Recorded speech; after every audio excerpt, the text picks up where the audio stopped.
Step 2, say yes to you. Now, Tristan, we started off with a basis on the origins of life. And we came to the metaphor of the pumpkin. Yeah. So how do we move on from this point? It's tricky. It's really, really tricky, Paul. Now, the thing about saying yes to you is that you are you. Nobody else can occupy the space in your head. Nobody else's consciousness can traverse the gap from one cranium, inside one cranium, to another, and that is why it is so difficult to understand how others perceive themselves, but it's so easy for you to understand who you are and who you think other people are. Now, I'm going to pull a quote. And it's a very good quote. And I can't wait to hear. I know, it's so great. And this is Dashiell Hammett. And Dashiell Hammett is, of course, known for The Maltese Falcon, which you might know as a Bogart film. Haha! It's based on a book. A very good book. And for those of you who are following in the book, I'm using the anthology edition. It is, let's see, an Alfred A. Knopf incorporated, and it has The Maltese Falcon, of course, The Thin Man, and Red Harvest. Now, if you are in that edition, you will notice on page 145, there's a quote. It's about maybe, what would you say, Paul? A third down the page? Roughly a third down the page. Roughly a third down the page. Now, once I start saying the words, you'll go, yes, I see it. I see the quote here on the page. And the quote says, "Ah, hell, Dundee, didn't you..." Oh, no, I'm sorry. It says, "Ah, hell, Dundee didn't think you shot Miles, but what else could he do except run the lead down? You've done the same thing in his place, and you know it."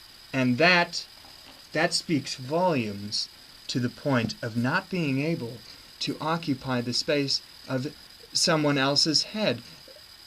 And it's interesting because the quote brings up the fact that someone else would have done the same thing in someone else's place. You know, you would have shot too in that person's place. Really? Would you have? How would they know? How would they know? Exactly.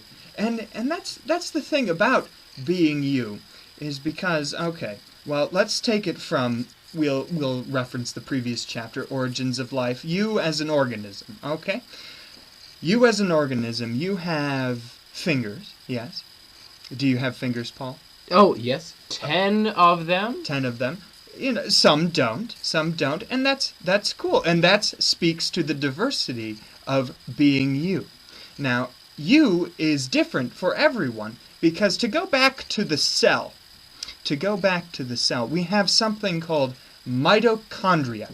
Now, mitochondria are the powerhouse of the cell. And the interesting thing about mitochondria is that they are actually so interesting, and this gets down to the issue of cloning. Now, you cannot clone someone an exact copy. You can get pretty darn close, but still you have different things like different freckles, different fur patterns, as with sheep or dogs, horses, and that is because of mitochondria and their own DNA. Mitochondria have their own DNA. And that is because it is theorized that before the cell is the cell as we know it now, the mitochondria were actually a different organism unto their own, and it traveled into what we now know the cell, and it lived there and formed what we call a symbiotic relationship. Now, the mitochondria, of course, provided the power for the cell that we know it. And and of course, the result of cellular respiration, of course, is lactic acid, and that's why your muscles get stiff and all that good stuff after working out. Some, of course, during this respiration process, not animal cells, but perhaps plant cells, yeast, for example, after after respiration, they produce ethyl alcohol instead. Now think, if you went working out and all of a sudden you had, instead of lactic acid buildup and you know, stiff muscles, what if you just got drunk off of working out? And you know, that comes back to you and how you're different than anything and everyone else. So these say again. Mitochondria. Yes. Mm-hmm. I took advanced placement biology in high school. Really? Good. Yes. Good. Yes. So some of the terms are clicking into my memory. Mm-hmm. Mm-hmm. Now, how do we please these mitochondria, and then, in a sense, ourselves? Pleasing them. That's a good question. You know, it all depends on, and this is really simple. So simple that you're going to go, oh my gosh, why haven't I been doing this? Okay, it's one word. It is 2 syllables. Diet. Oh, exactly. Why haven't I been doing it? Exactly. You know, and sometimes it's never occurred to me before. And sometimes I remind myself and I go, why? Why haven't I? You know, after eating McDonald's, I feel crappy, you know, I'm full and my stomach is pleased, but my energy is not, you know, and that's pleasing you.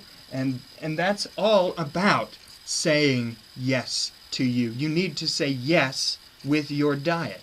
Your diet is the yes. You are feeding, once you eat something good, you are basically taking everything that is good, putting it into your mouth, and you know, when you say yes, the word comes out of your mouth. This is the word yes going into your mouth. And how interesting. And it's going down into your stomach, and then your body says yes. And then once your body says yes, you go, yes. I'm saying yes to myself right now. I'm glad, Paul.